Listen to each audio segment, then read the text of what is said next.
দেশে এই যে হসপিটালটা দেখছেন সরকারি হসপিটাল, এই সরকারি হসপিটালে মানুষ আসে অট্টালিকার নয়, অট্টালিকার লোক আসবে না, এখানে গাছতলারই আসবে, 10 তলার লোক আসবে না, আসলেও থাকবে না, এরা প্রাইভেটে চলে যাবে।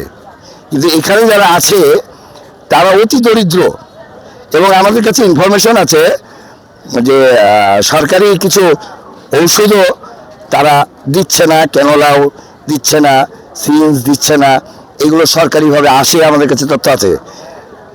এদের একটা সিন্ডিকেট আছে দর্শকবৃন্দ, যে এই এই সরঞ্জামগুলো এই দোকানে যে নিতে হয়।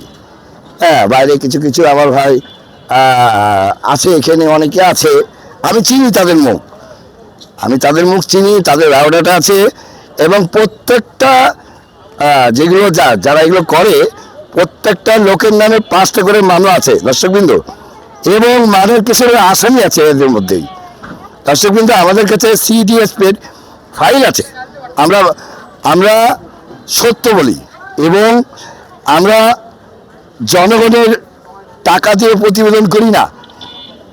এটা হচ্ছে আপনার নিজস্ব চ্যানেল এবং নিজস্ব অর্থায়ন দিয়ে আমরা চালাই, আমি চালাই, কে চালায় না চালায় বলতে পারবো না, কিন্তু আমার যে চ্যানেলটা এটা আমার নিজের অর্থায়ন দিয়ে করা। অতএব এখানে আমি মাথা বিক্রি করব না, 1 2 নম্বর গুলিও ভয় করব না। আমাকে কিছুদিন আগে আমাকে গেটে একজন ধরে বলল যে ভাই আপনি তো বুলেট প্রুফ জ্যাকেট পরে চলা উচিত। তা আমি বললাম যে আপনি কি আমাকে থ্রেট দিচ্ছেন? আমার পায়ে 5টা গুলি আছে, আমি মানুষই এমন, এই পাটা আমার খুব কষ্ট করে চলতে হয়। তারপরে আমি এই চ্যানেলের এমডি চিফ, আমি কিছু কিছু জায়গাতে নিজে আসি, কারণ এখানে যদি আমি